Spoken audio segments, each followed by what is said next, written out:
بسم اللہ الرحمن الرحیم نحمدہ ونصلی علی رسولہ الکریم۔ سامعین مکرم و محترم، ہم اپنا پروگرام آپ کے سوالات اور ان کے جوابات قرآن و سنت کی روشنی میں کو لے کر حاضر خدمت ہوئی ہے۔ یہ توقیر مختار صاحب نے سوال پوچھا ہے۔ فرماتے ہیں کہ اگر زمین پر کوئی قالین بچھی ہوئی ہو جو کہ موٹی ہو اور اس پر کوئی پیشاب وغیرہ لگ جائے تو اس کو دھو لینے کے بعد نہ چھوڑا تو نہیں جا سکتا، تو اس کی پاکی کا کیا طریقہ ہوگا؟ تو اس کا جواب یہ ہے کہ اگر قالین ہو یا کوئی اور ایسی موٹی چیز جس پر نجاست لگ جائے اور دھو لینے کے بعد اس کو نہ چھوڑا نہ جا سکتا ہو، تو اس کی پاکی کا طریقہ فقہائے کرام نے یہ بیان فرمایا ہے کہ 3 مرتبہ اس کو دھو لیا جائے، اور ہر مرتبہ دھو لینے کے بعد اس کو رکھا جائے، چھوڑا جائے، تاکہ وہ جو قطرے بہنا بند ہو جائے۔ تو ایک مرتبہ دھو لیا جائے، پھر جو قطرے ہے وہ بہہ کر ختم ہو جائے، دوسری مرتبہ دھو لیا جائے، اور پھر تیسری مرتبہ، تو اس طریقے سے دھو لینے سے قالین پاک ہو جائے گی۔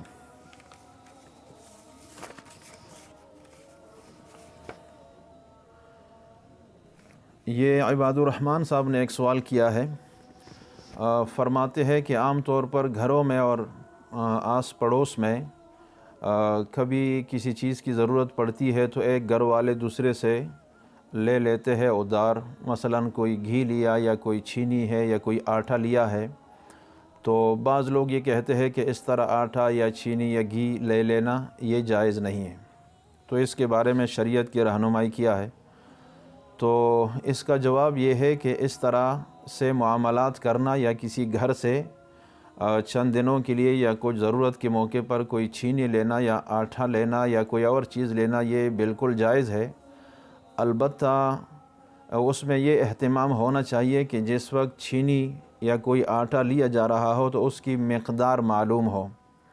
مقدار معلوم کرنے کے 2 طریقے ہیں، یا تو تول کر مقدار معلوم کی جائے جس کو وزن کہا جاتا ہے،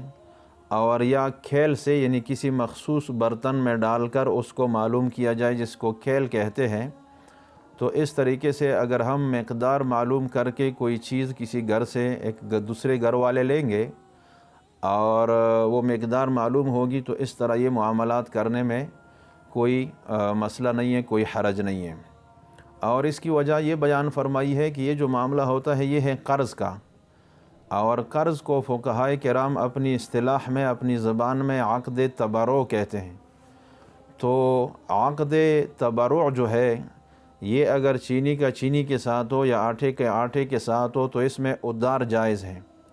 لیکن اگر عقد معاوضہ ہو، کوئی بیع ہو رہی ہو، سودا ہو رہا ہے، جس کو فقہائے کرام اپنی زبان میں عقد معاوضہ کہتے ہیں، تو اس صورت میں دونوں کا ایک ہی مجلس میں نقد معاملہ ہونا ضروری ہے۔ تو لہٰذا یہ قرض کے جو معاملات ہوتے ہیں پڑوسیوں کے درمیان آپس میں، اس میں مقدار اگر معلوم ہو تو اس طرح کوئی چیز ادھار لینے میں یا بطور قرض لینے میں کوئی حرج نہیں ہے۔ وآخر دعوانا ان الحمد للہ رب العالمین۔